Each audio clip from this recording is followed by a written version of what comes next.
झारखंड के पूर्व मंत्री सह जनता मजदूर संघ बच्चा गुट के महामंत्री बच्चा सिंह के निधन से मजदूर जगत में शोक की लहर है। बच्चा सिंह पिछले कुछ दिनों से बीमार चल रहे थे। बच्चा सिंह के निधन पर मजदूर संघ के नेता रामकृष्ण पाठक ने बताया कि अस्पताल ने उनके पार्थिव शरीर को सरायढेला स्थित उनके आवास लाया गया, जहां से उनकी अंतिम यात्रा निकाली जाएगी। बच्चा बाबू के निधन की खबर मिलते ही उनके घर से लेकर अस्पताल तक शुभचिंतकों का तांता लगा रहा।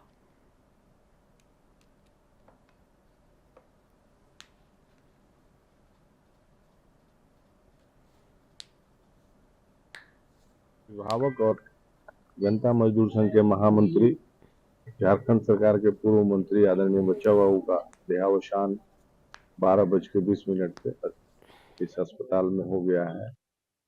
कुछ दिनों से अस्वस्थ चल रहे थे और ये पूरा मजदूर जगत, जनता मजदूर संघ परिवार और कोयलांचल के लिए अपूरणीय क्षति है, क्योंकि मजदूरों के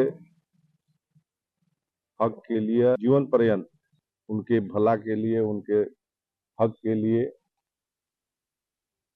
हर चीज, हर परिस्थिति में तैयार रहते थे और ये बहुत ही अपूरणीय क्षति है।